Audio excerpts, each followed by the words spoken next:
So in a part of one of these chapters, I believe it was this one, what's in the highest good for the greatest number?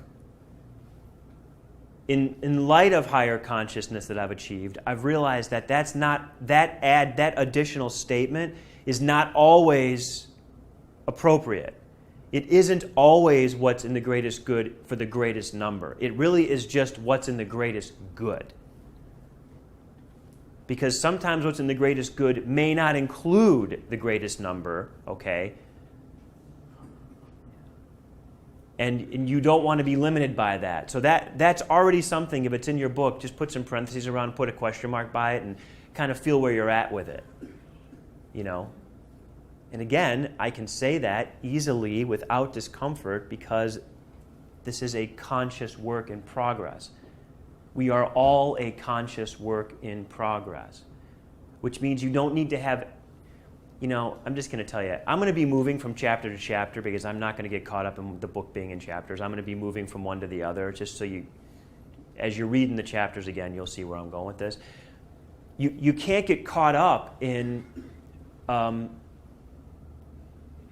belief system that keeps you trapped. In other words, I'm okay with this being revised because we're all consciousness in revision. If you're not willing to let your consciousness be revised, you're not really even close to being willing to accept the gift of intuition. Because, trust me, I live intuitively every moment of my life. I am constantly under revision. It's automatic.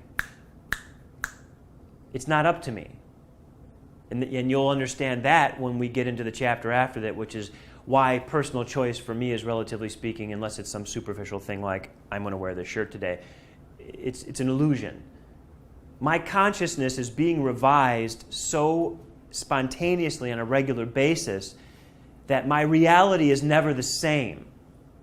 Therefore, my beliefs about reality are never quite the same. They're always based in the same thing: truth, love, compassion, peace, what's in the greatest good. But how I am and what I am able to be called to be within that foundation is constantly under revision. Which means, and why is that able to happen so clearly and so easily for me? Why? Because I don't have any self-interest in maintaining who I once was. I don't have a problem with telling somebody that hasn't seen me in a while, God, you're so different. Yeah, I'm not the same person you met last time. I don't see things the way I saw them. I'm completely okay with change.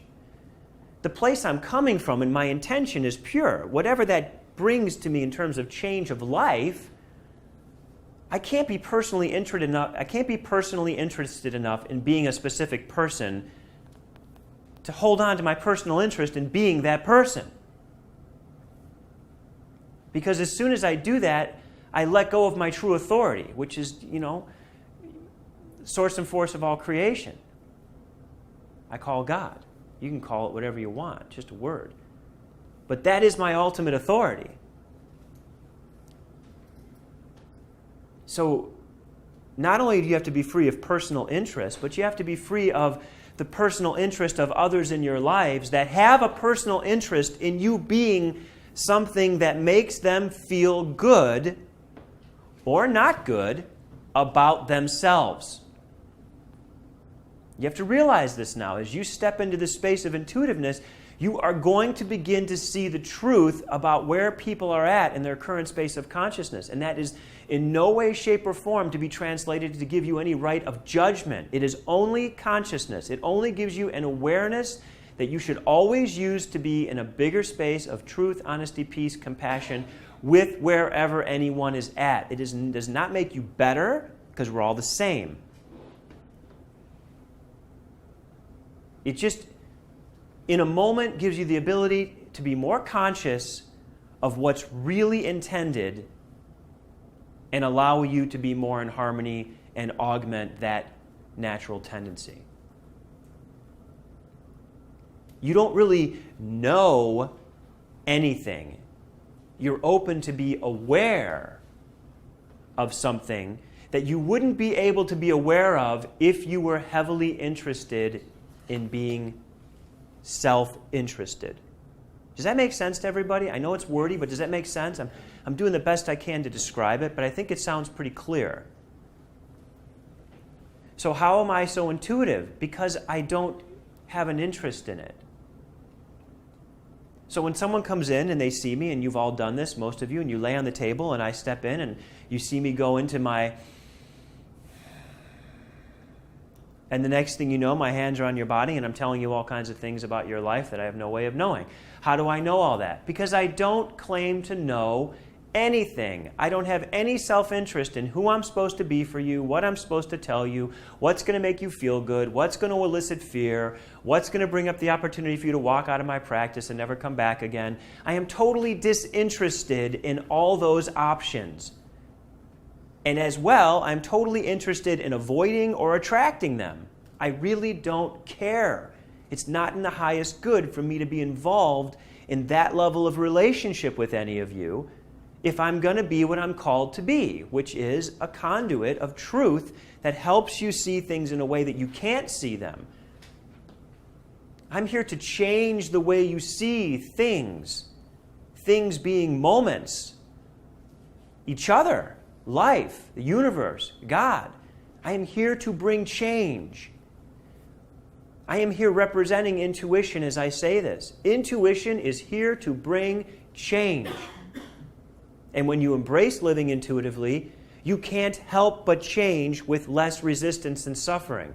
Why? Because you know things you would have no idea of knowing. And when you know things that you don't have any idea of knowing, which means they didn't come from your perceptual reality of authority, they weren't things you learned by sight, taste, sound, someone told you, it validates that there is a source of information coming from a source of love that is going, hello, I'm real, I'm here, I'm present, I'm all around you. And you're me, believing you're separate from me, believing I'm against you, believing you should fear me, and I'm not. I love you. Please listen. Change.